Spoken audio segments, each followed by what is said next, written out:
Hi, ಎಲ್ಲರೂ ಹೇಗಿದ್ದೀರಾ? ಚೆನ್ನಾಗಿದ್ದೀರಾ ಅಂತ ತಿಳ್ಕೊಂಡಿದ್ದೀನಿ. ಹೆಲ್ತಿ ಫುಡ್ ಸಲಾಡ್ ಅಂತ ಫ್ರೂಟ್ ಸಲಾಡ್ ಮಾಡ್ತಾ ಇದ್ದೀನಿ.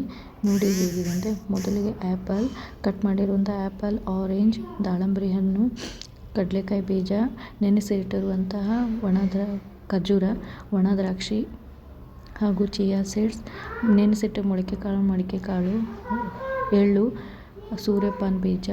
ಮೊದಲಿಗೆ ಒಂದು ಬೌಲ್ನಲ್ಲಿ ಬಂದಿರುವಂಥ ಮಡಿಕೆ ಕಾಳನ್ನು ಸ್ವಲ್ಪ ನಮಗೆ ಎಷ್ಟು ಬೇಕೋ ಅಷ್ಟನ್ನು ಹಾಕಬೇಕು. ನಂತರ ಇದಕ್ಕೆ ಸ್ವಲ್ಪ ಸೂರ್ಯಪಾನ ಬೀಜ ನಮಗೆ ಎಷ್ಟು ಬೇಕು ಅಷ್ಟೇ ಸ್ವಲ್ಪನ ಹಾಕಬೇಕು. ಪಪ್ಕಿನ್ ಬೀಜ ಅಂದರೆ ಕುಂಬಳಕಾಯಿ ಬೀಜ ಸ್ವಲ್ಪ ಹಾಕಬೇಕು. ನಿಮ್ಮ ಮನೇಲಿ ಇರುವಂಥ ಬಿಳಿ ಎಳ್ಳು ಅಥವಾ ಕರಿ ಎಳ್ಳು ಯಾವುದಾದ್ರೂ ಒಂದು ಹಾಕ್ಬೋದು. ನನ್ನ ಹತ್ರ ಬಿಳಿ ಎಳ್ಳು ಹಾಕ್ತಾಯಿದ್ದೀನಿ. ಮತ್ತು ಸ್ವಲ್ಪ ಚಿಯಾ ಸೀಡ್ಸು ಸ್ವಲ್ಪ ಹಾಗೆ ಹಾಕಬೇಕು ಮೇಲ್ಗಡೆ, ನಮಗೆ ಎಷ್ಟು ಬೇಕು ಅಷ್ಟೇ. ಮತ್ತು ಕಟ್ ಮಾಡಿರುವಂಥ ಫ್ರೂಟ್ಸು, ನಟ್ಸ್ ಅಂದರೆ ಡ್ರೈ ಫ್ರೂಟ್ಸು. ಮೊದಲಿಗೆ ಆರೆಂಜ್, ಕಿತ್ತಳೆ ಹಣ್ಣು, ದಾಳಂಬರಿ ಹಣ್ಣು,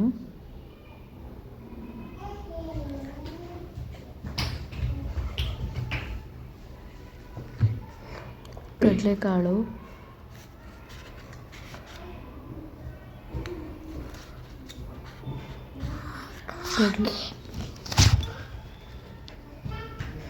ಕಟ್ ಮಾಡಿರುವಂಥ ನೆನೆಸಿಟ್ಟಿರುವಂಥ ಬಾದಾಮಿ, ಹಾಗೆ ಒಣ ದ್ರಾಕ್ಷಿ,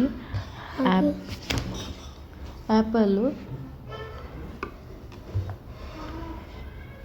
ಹಾಗೆ ಖರ್ಜೂರವನ್ನು ಕಟ್ ಮಾಡಿ ಎಲ್ಲವನ್ನು ಹಾಕಬೇಕು. ನಂತರ ಇದಕ್ಕೆ ಸ್ವಲ್ಪ ಚಾಟ್ ಮಸಾಲ ಪುಡಿಯನ್ನು ಹಾಕಿ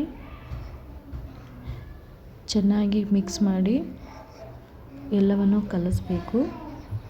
ಚೆನ್ನಾಗಿ ಮಿಕ್ಸ್ ಮಾಡಬೇಕು. ಚೆನ್ನಾಗಿ ಮಿಕ್ಸ್ ಮಾಡಿ ನೋಡಿ, ಚೆನ್ನಾಗಿರುತ್ತೆ ಸಲಾಡು, ಹೆಲ್ತಿಯಾಗಿರುತ್ತೆ. ಡಯಟ್ ಮಾಡೋರಿಗೆ ಫುಡ್ಡು ಚೆನ್ನಾಗಿರುತ್ತೆ.